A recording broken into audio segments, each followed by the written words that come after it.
Well, here we are, TGC at Birmingham, here at the glorious Edgbaston. It is nice to be back in the Midlands, Pezza, after a couple of years. My personal memories of Birmingham, if you'll so indulge me. Eduardo da Silva getting his leg broken for Arsenal at Birmingham City. Yeah, of course. Villa beat Liverpool 7-2. The streets made you dry your eyes, mate, as you're blinded by the lights. The heart of Britain, an industrial powerhouse, a city of canals, grit, the best curries in the country and the hollies. The city today, Pezza, was bathed in glorious but sporadic sunshine. Rarely are there better places in the world than the Northern Hemisphere in the middle of summer. The despair of winter is long gone, and these days where you get to sing your songs, you get to bronze your melanin, and you get to sink your hobgoblins. The people are happy. The people are happy. Shubman Gill batted like a man that was no longer a prince, but a man that claimed the title of king. An innings of elegance, grace, balance, beauty and responsibility. But it's hard to escape the fact-ish that it might be England's day, if only because India have a 20-wicket problem. I feel like we're just mates talking. Yeah. I want to share your sentiments about Birmingham as well, especially walking into Edgbaston. He goes, like, I'm just seeing old men in scally caps just shuffling by. You know, a woman trying to get into the ground with a full cake. She was holding a full cake, which presumably was for afternoon tea. I mean, we're talking about the wagon. She wasn't caked up. No, thank you. How about a cake? And there's the Holly stand. In full swing. The trumpet blokes playing Old MacDonald Had a Farm, and I think. I love Test cricket. No one does the twee stuff, like England. Yeah. And here we are, just a couple of Aussies with every second person going, "What you doing here?" We had a great couple of weeks in India where we went to Chinnaswamy. We had an epileptic fit to a guy playing the craziest house music, and here it was E-I-E-I-O. And every Indian or English person coming up to us in private going, "You're going for us, aren't you?" We're like, yeah, definitely. Yeah, all good, mate. For sure. Because both countries are really into this series, it seems. But Shubman. India finished the day 310 for 5. Hey, a last shout out. We are doing our live show in Birmingham tomorrow. There are a few tickets available. Come and see us on stage with Jimmy Anderson. If you haven't already bought tickets, you still have a finite window, 24 hours indeed, or depending when you're consuming this video or this audio right now. So come along and see us, Birmingham, tomorrow night. That'll be Thursday night at the end of day 2, Town Hall. It's going to be a great night, so come along and see us there if you wish. Tickets at greycricketer.com or in the link in the description of this video. Pezza, nice. I want to talk about... we'll start off with India ring the changes. Bumrah doesn't play is the headline. Akashdeep in for Bumrah, I guess. Washington Sundar in for Shardul Thakur. Karan up to 3 and NKR in for Sai Sudarshan. Bumrah not playing 3. Bumrah not batting 3. Wow. Bumrah not playing this game feels ridiculous. It feels like... So Shubman Gill said, we did get a good break, but the third match of the series being at Lords, there might be a little bit more in the wicket, so we thought we'd play him in the third one. I think that if you work at KPMG and you have a suite at Lords, you too can feel like a selector. Because the importance of that ground now is just, if you want to plant a flag at Lords, the symbolism of the home of English cricket. And if you want to have an honourable 4-1 series loss, then you can play Jasprit Bumrah. And you too can feel like a selector. What's the point? We've spoken in the past, he goes, about different types of selections you can make in cricket. You can have a rig-based selection, somebody earning a place in the side owing to their rig. You can have a hard-nosed based selection. You play hard-nosed cricket. And now we have a prestige-based selection as well, because... the sporting perspective is that you should play your best player when you have a 20-wicket problem and you're down in the series 1-0. Uh-huh. But I think that the British and Desi aristocrats of London, of the capital, do not want to entertain their clients in suites without their prize stallion glinting under the July sun. That's because they've got Pims to drink. Isn't Jasprit a fine player? They do not bring their clients to not have the thoroughbred out there doing his thing. I sort of feel like there's an air to this series of neither team taking it like playing it as though it is the most important thing going on. Yeah. I mean, even the whole idea of Sorry, I'm distracted by Darren Goff over there. But the whole pardon me. Yeah. But even just the whole idea of Bumrah playing 3 tests out of 5, he goes completely understandable if he had fitness issues. It appears as though he is fit. I understand when they play Mark Wood in 3 tests out of 5 because he's that type of bowler where there's such explosion and explosiveness going through. He's at an age where you need to manage what he's doing. But with Bumrah, it's kind of like he appears fit to me, and there's a longevity being preserved for what? For something else. I mean, this is a marquee series.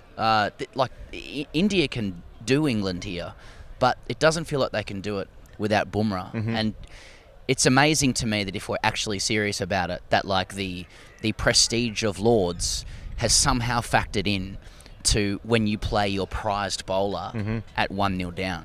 So I think that the equivalent would be that India's in Australia, from our perspective, and then they've gone 1-0 down, and he doesn't play because he wants to play at the MCG. Okay, Australia doesn't have a Lords. Let's be right about that. But like if it's in Australia, it just feels like with the gravity of that series that he plays this he plays this game. Like I don't understand why he would play the 3rd and 5th Test match if that is his 3 Test matches, because the 3rd and 4th Test matches are back to back, therefore putting more strain on the body. What's the point of him playing the 5th Test match if they are 3-0 down, 3-1 down, if they're 4-0 down, whatever the point being? Like what is it? It's from our perspective here, it is hard to escape that this series isn't that big, which is wild, because it is big. It should be big, but it just doesn't feel like it's as big as what the Border Gavaskar was or anything like that. And it's just like if only 3 teams are going to play Test cricket as everyone's been complaining about, then like this is one of the biggest series there is, and yet it doesn't feel like it because like your best player is cooling his jets, so guys that work at one of the big 4 firms can entertain their clients in front of them. Yeah, well, and like let's not blame Bumrah or Gambia or anything. I know there is some power there, but not as much power as Knightsbridge and Bond Street. And Harrods. And Harrods. It's a Harrods-based selection. What you need to understand is... I mean, yeah, it does feel like further evidence that it's just a bit of a partridge shrug series for both sides, you know? Yeah. Oh. And I want to add to that, so we're getting to Shubman's innings, but England win the toss and bowl, and Shubman Gill says that they would have bowled as well. And it's like, well, what does that mean? Are you saying that they want to chase, like India wants to chase as well? They want to off-put England's strategy? Deny England what they want, or is some it, shit. Or is the first morning the best time to bowl? I mean, it baffles me. Okay, well, let's talk about. Joff Archer not selected as well. He got a nice ovation a few times walking in front of the Hollies, so it was nice to see him in at least in England kit with a bib on, handing out drinks. But it was nice to see him around, but not selected. So England go with the same lineup, and that's that. So let's talk about Shubman Gill, Pezza. A 7th Test century, back-to-back hundreds as captain, chanceless, all class, all grace, all balance. 114 red off 216 with 12 fours to end the day. He was doing it off his dick. Some lovely cover drives. There was cuts. Not many guys cut the ball in international cricket except for left-handers. Shubman Gill finds it. He says leg side of the ball, I suppose, but Jaiswal cuts. Like shout out to Jaiswal as well, 86 today. But he should cut well, given that he literally dresses in full whites and full kit and puts a net next to him pre-play and just hammers balls into the net. And like all power to him. So Shubman Gill survived an LBW chance, I suppose. England burnt a review on him. He hit one of his pad when he was 18. That was off Bryden Cast. They bowled really straight to Shubman Gill, but he was very precise around his front pad. Back-to-back sweeps for Shubman off route to bring up his 100 off 199 balls. But it was a clinical performance from Shubman Gill today. He was by far the best batter, despite Jaiswal looking good as well. Okay, like the deck, you know, like a rooster, you know, the deck did a bit early. A rooster crowing in the morning, but so there was a bit in it for Wokesy, etc. But after that, it was singing fucking flat to the tune of Baby Shark. I mean, really, in India should be 2 or 3 down at the end of today. It's not to take away from Shubman's innings. Tightly structured. You can't mention his name without saying he's regal now. He just simply is a royal. And but yeah, beautifully structured, unfazed. Drives, cuts, pulls, whatever. He wears the cloak of responsibility well, Shubman. Back-to-back tons as skipper, after question marks over his abilities overseas, which there shouldn't have been, in a situation where I think some of his teammates could look at him and go, that's how you do it, I suppose. So, an excellent innings from him. He ends up red, we'll come to what it all means, but they fucking need it because there's after the first test, there's this kind of enduring feeling of like, well, is anything enough against England? So yeah, it was an excellent knock though. Responsibility is everything with this innings, I think, because he said before, like, the top order need to take responsibility. So Jaiswal's 87. Karen Nair's 31 and Rishabh is 25. Jadeja finishes 41 red, and he looked pretty good as well, to be fair. But without the innings from Shubman Gill, which does happen, it's a very different story. So to go through the innings itself... There's just guys who could have made... Like, there should have been 1 or 2 more tons out of that. Yeah, totally. Given the deck. Yeah. So Wokes gets KL Rahul to chop on at the back foot for 2. That made it 15 for 1, sorry. Karen Nair out to a back of a length ball from Bryden Carr. Caught a second set by Brook for 31. That made it 95 to 2. Jaiswal nicks a half tracker off Stokes, an 87. That's 161 for 3. That's also 7 consecutive scores of 50 plus against England for Jaiswal, which is pretty amazing. Rishabh 25 throws Bashir down at long on. Absolute garbage. It was. I mean, it's like that commentary from Sonny Gavaskar is looking more and more prescient. Yeah. It's just like he doesn't need to commentate anymore. It's done. He's done. He's completed. He's completed commentary. That was super irresponsible. Yeah. I know it's how he plays and stuff. We were like sitting behind it. It was like I know long on runs around a little bit, but it's just like everyone's out. What are you doing? It's garbage. What have you done that for? Yeah. 208 for 4. That made it. Then Nitish Kumar Reddy, NKR, shoulders arms on 1, cleaned up by Wokes, decked back a little bit, but he was... The ball before was very similar to that as well. They made it 211 for 5, and then what are we talking about? Jadeja and Gill puts on, I guess, 100. I guess they put a 99 at the end of the day to 310 for 5. Jaiswal looked really good as well. Good. Severe on anything when wide. He was on 87, he gets that short wide ball from Stokes, and you're thinking, I mean, that's got 4 written all over it, and probably like a Jaiswal double ton. That's what it didn't look like getting out. He survived. There was a couple of umpires' calls went against England today. And dismissals that I think England could be aggrieved weren't given out. Yep. But you're like, it was a great day to bat. So that's the last thing. A day for England, I think. It's a day for Stokes' captaincy. I've written down here. I mean, he never lets the game drift. We know that, of course. But when you look at Wokes, Cast, Tongue, Stokes, Bashir, it doesn't feel like a great elite bowling lineup yet. They never have a 20-wicket problem, even on these decks, And that just has to be testament to the captain and how he moves the game along.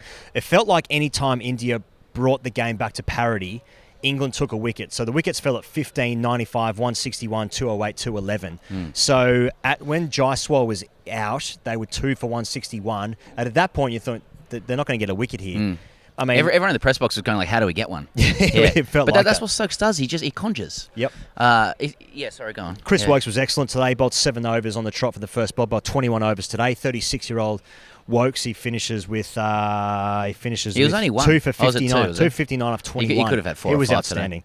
But I mean, it does feel like. India's lost 5 wickets for 310 runs, but it feels like it's not nearly enough. Yeah, I feel like 500 wouldn't feel enough, just knowing what England can do right now. So and that's a credit. Bumrah. That's a credit to them. I mean, India sans Bumrah. So it feels like with Stokes, like he just. Yeah, and it was wonderful, entertaining cricket today as well. He goes. I mean, I love that on a hot, dry day here in Birmingham and a flat deck. Stokes sent them in, and 90 minutes in was bowling bouncers with an umbrella boundary field. I was just like, this is saving the game. But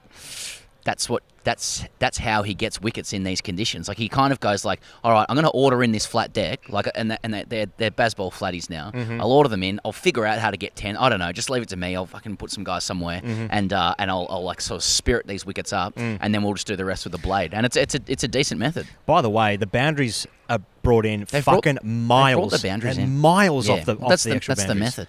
But, I guess you do what you have to. All right, Ask TGC. This one comes in from our pay pigs, our English pay pigs, no less. Do Gill's runs count as losing captain? That's interesting. Gambier definitely uses 3-in-1 shampoo, body wash, conditioner. That's just one man's opinion. Some stuff about the trumpet. Has Cast had a wager on India over 300 first dig? Okay, fair enough. Commentator said Washington Sundar is new to Test cricket. Can he create a memorable moment this early on? I mean, Washington Sundar, I guess he is kind of new to Test cricket. He's played less than 5 games, I think. but he's also got a dog named after a cricket ground. So he wins. He's done something in Test cricket. Gotta love trying to explain to some mates why the man holding the plank of wood is getting a massage for 7 minutes with 20-odd minutes left of the day's play. That was nice, yeah. One of them mentioned that only a nonce would watch something like this. I agreed and ended up putting Seinfeld on instead. Yeah, Shubman just went down, didn't he? Playing for time. Yeah. Did Gill actually have a cramp, or can the physios just get enough of a rubbing down those chiselled cum gutters?